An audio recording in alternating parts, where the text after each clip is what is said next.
श्रीमद् भागवतम दशम स्कंद अध्याय 51 मुचुकुंद का उद्धार। श्री सुखदेव गोस्वामी ने कहा, काल यवन ने उदित होते चंद्रमा की भांति भगवान को मथुरा से आते देखा। देखने में भगवान अति सुंदर थे, वर्ण श्याम था और वे रेशमी पीताम्बर धारण किए थे। वक्षस्थल पर श्रीवस्त्र का चिन्ह था और उनके गले में कौस्तुभ मणि सुशोभित थी। चारों भुजाएं बलिष्ठ तथा लंबी थी। मुख कमल सदस्य सदैव प्रसन्न रहने वाला था। आंखें गुलाबी कमलों जैसी थी। गाल सुंदर तेजवान थे। हंसी स्वच्छ थी तथा उनके कान की चमकीली बालियां मछली की आकृति की थी। उस म्लेच्छ ने सोचा, यह व्यक्ति अवश्य वासुदेव होगा, क्योंकि इसमें वे ही लक्षण दिख रहे हैं जिनका उल्लेख नारद ने किया था। वह और कोई नहीं हो सकता, क्योंकि वह पैदल चल रहा है और कोई हथियार नहीं लिए, अतएव मैं भी बिना हथियार के उससे युद्ध करूँगा। यह सोचकर वह भगवान के पीछे पीछे दौड़ने लगा और भगवान उसके आगे भागते गए। कालयवन को आशा थी कि वह कृष्ण को पकड़ लेगा, यद्यपि बड़े बड़े योगी भी उन्हें प्राप्त नहीं कर पाते। प्रतिक्षण कालयवन के हाथों की पहुँच में प्रतीत होते हुए भगवान हरि उस यवन राज को दूर एक पर्वत कंदरा तक ले गए। भगवान का पीछा करते हुए वह यवन उनका यह कहकर अपमान कर रहा था, तुमने यदुवंश में जन्म ले रखा है, तुम्हारे लिए इस तरह भागना उचित नहीं है। तो भी कालयवन भगवान कृष्ण के पास तक नहीं पहुंच पाया, क्योंकि उसके पाप कर्मफल अभी धुले नहीं थे। यद्यपि भगवान इस तरह से अपमानित हो रहे थे, किंतु वे पर्वत की गुफा में प्रविष्ट हो गए। उनके पीछे पीछे कालयवन भी पहुंचा और उसने वहां एक अन्य पुरुष को सोए हुए देखा। यह तो मुझे इतनी दूर लाकर अब किसी साधु पुरुष की तरह यहाँ लेट गया है। इस तरह सोते हुए उस व्यक्ति को भगवान कृष्ण समझकर उस ठगे हुए मूर्ख ने पूरे बल से उस पर पाद प्रहार किया। वह पुरुष दीर्घ काल तक सोने के बाद जागा था और धीरे धीरे उसने अपनी आंखें खोली। चारों ओर देखने पर उसे अपने पास ही कालयवन खड़ा हुआ दिखाई दिया। वह जगाया हुआ पुरुष अत्यंत क्रुद्ध था। उसने अपनी दृष्टि कालयवन पर डाली तो उसके शरीर से लपटें निकलने लगी। हे राजा परीक्षित, कालयवन क्षण भर में जलकर राख हो गया। राजा परीक्षित ने कहा, हे ब्राह्मण, वह पुरुष कौन था? वह किस वंश का था और उसकी शक्तियाँ क्या थी? म्लेच्छ का संहार करने वाला वह व्यक्ति गुफा में क्यों सोया हुआ था और वह किसका पुत्र था? श्री सुखदेव गोस्वामी ने कहा, उस महापुरुष का नाम मुचुकुंद था और वह इक्ष्वाकु वंश में मानधाता के पुत्र के रूप में उत्पन्न हुआ था। वह ब्राह्मण संस्कृति का उपासक था और युद्ध में अपने व्रत का पक्का था। जब इंद्र तथा अन्य देवताओं को असुरों द्वारा त्रास दिए जा रहे थे, तो उनके द्वारा अपनी रक्षा के लिए सहायता की याचना किए जाने पर मुचुकुंद ने दीर्घकाल तक उनकी रक्षा की। जब देवताओं को सेनापति के रूप में कार्तिकेय प्राप्त हो गए, तो उन्होंने मुचुकुंद से कहा, हे राजन, अब आप हमारी रक्षा का कष्टप्रद कार्य छोड़ सकते हैं। हे वीर पुरुष, नरलोक में अपने निष्कंटक राज्य को छोड़कर आपने हमारी रक्षा करते हुए अपनी निजी आकांक्षाओं की परवाह नहीं की। बच्चे, रानियां, संबंधी, मंत्री, सलाहकार तथा आपकी समकालीन प्रजा, इनमें से कोई अब जीवित नहीं रहे। वे सभी काल के द्वारा बाहर ले जाए गए हैं।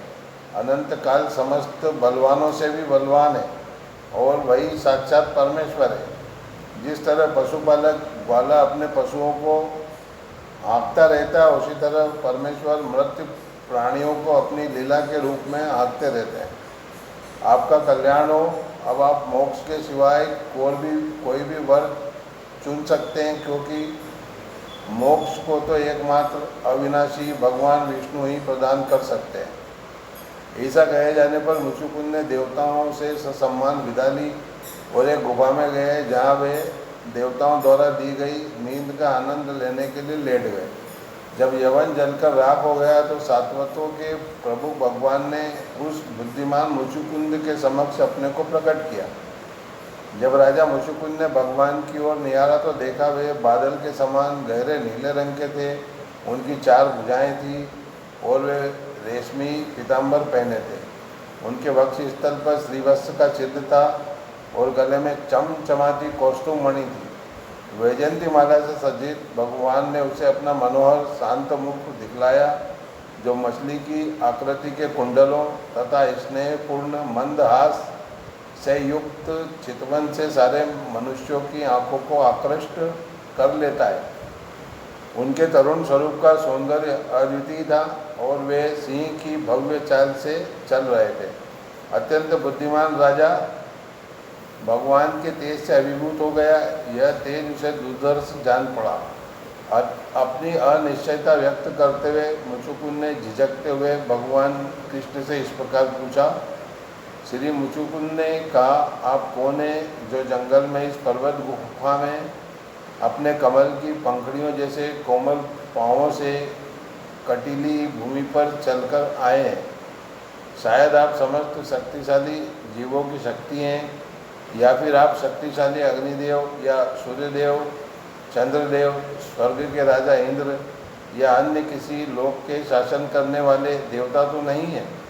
मेरे विचार से आप 3 प्रमुख देवताओं में से भगवान हैं, क्योंकि आप इस गुफा के अंधेरे को उसी तरह भगा रहे हैं जिस तरह दीपक अपने प्रकाश से अंधकार को दूर कर देता है। हे पुरुषोत्तम, यदि आपको ठीक लगे तो आप अपने जन्म, कर्म तथा गोत्र के विषय में हमसे सही सही बतलाएं, क्योंकि हम सुनने के इच्छुक हैं। हे पुरुष व्याघ्र, जहाँ तक हमारी बात है, हम तो पतित क्षत्रियों के वंश से संबंधित हैं और राजा इक्ष्वाकु के वंशज हैं। हे प्रभु, मेरा नाम मुचुकुंद है और मैं युवनाश्व का पुत्र हूँ। दीर्घ काल तक जागे रहने के कारण मैं थक गया था। नींद से मेरी इंद्रियां वशीभूत थी और तब से इस निर्जन स्थान में सुखपूर्वक सोता रहा हूँ, किंतु अब जाकर किसी ने मुझे जगा दिया है। जिस व्यक्ति ने मुझे जगाया था वह अपने पापों के फल से जलकर राख हो गया। तभी मैंने यशस्वी स्वरूप वाले एवं अपने शत्रुओं को दंड देने की शक्ति से सामर्थ्यवान आपको देखा। आपके असह्य तेज से हमारी शक्ति दबी जाती है और हम आप पर दृष्टि स्थिर नहीं कर पाते। हे माननीय, आप समस्त देहधारियों द्वारा आदर किए जाने योग्य हैं।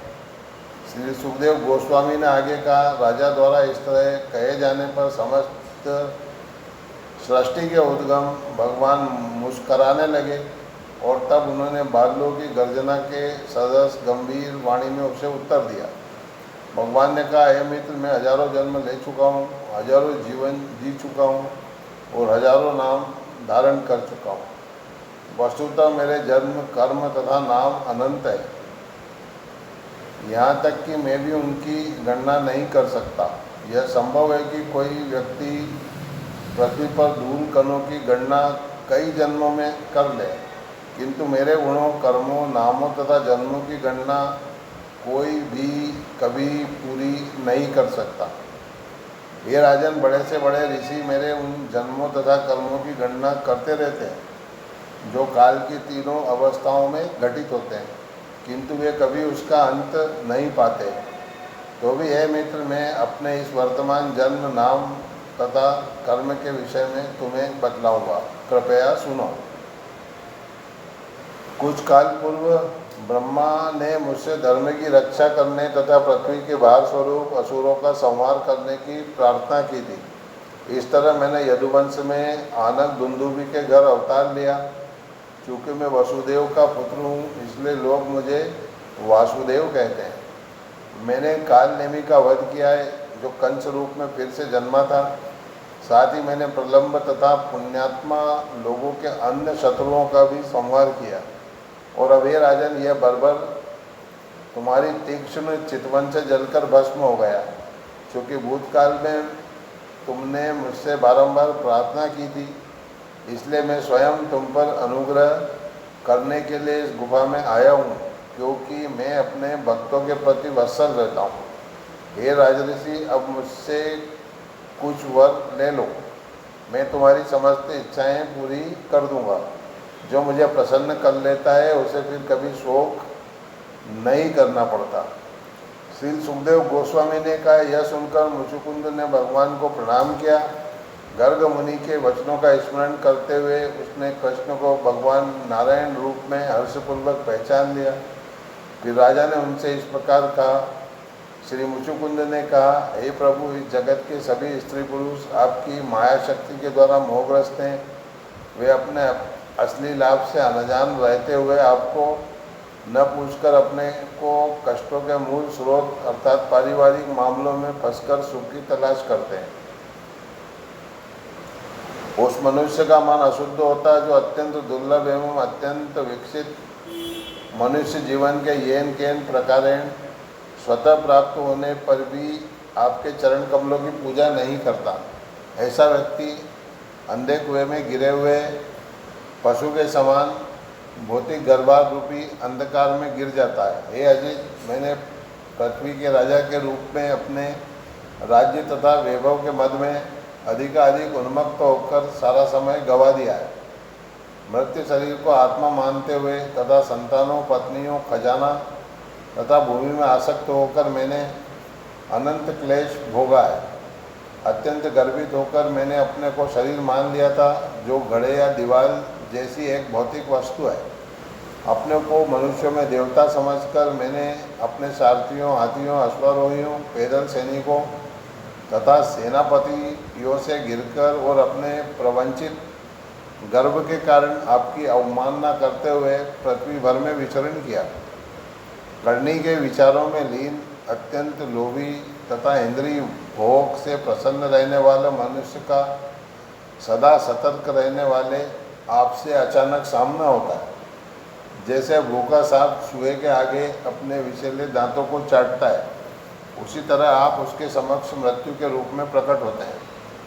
जो शरीर पहले भयानक हाथियों या सोने से सजाए हुए रथों पर सवार होता है और राजा के नाम से जाना जाता है, वही बाद में आपकी अजय काल शक्ति से मल, कृमि या भस्म कहलाता है। समस्त दिगांतरों को जीतकर और इस तरह लड़ाई से मुक्त होकर मनुष्य भव्य राज सिंहासन पर आसीन होता है और अपने उन नायकों से प्रशंसित होता है जो किसी समय उसके बराबर थे।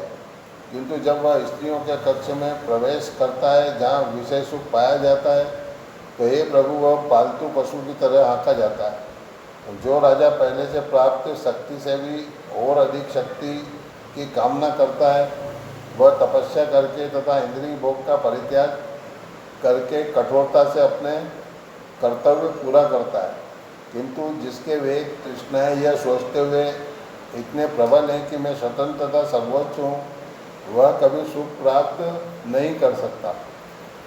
हे अच्युत, जब भ्रमणशील आत्मा जीव का भौतिक जीवन समाप्त हो जाता है, तो वह आपके भक्तों की संगति प्राप्त कर सकता है, और जब वह उनकी संगति करता है तो भक्तों के लक्ष्य और समस्त कारणों तथा उनके प्रभावों के स्वामी आपके प्रति उसमें भक्ति उत्पन्न होती है। हे प्रभु, मैं सोचता हूँ कि आपने मुझ पर कृपा की है, क्योंकि अपने साम्राज्य के प्रति मेरी आसक्ति अपने आप समाप्त हो गई। ऐसी मुक्ति, स्वतंत्रता के लिए विशाल साम्राज्य के साधु शासकों द्वारा प्रार्थना की जाती है, जो एकांत जीवन बिताने के लिए जंगल में जाना चाहते हैं। हे सर्वशक्तिमान, मैं आपके चरण कमलों की सेवा के अतिरिक्त और किसी वर की कामना नहीं करता, क्योंकि यह वर उन लोगों के द्वारा उत्सुकतापूर्वक चाहा जाता है जो भौतिक कामनाओं से मुक्त है। हे हरि, ऐसा कौन प्रबुद्ध व्यक्ति होगा जो मुक्तिदाता अर्थात आपकी पूजा करते हुए ऐसा वर चुनेगा जो उसका ही बंधन बने। इसलिए हे प्रभु, उन समस्त भौतिक इच्छाओं को त्याग कर जो रजो, तमो तथा सतो गुणों से बद्ध है, मैं शरण लेने के लिए आप पूर्ण पुरुषोत्तम भगवान से प्रार्थना कर रहा हूँ। आप संसारी उपाधियों से प्रच्छन्न नहीं है, प्रत्युत आप शुद्ध ज्ञान से पूर्ण तथा भौतिक गुणों से परे परम सत्य हैं।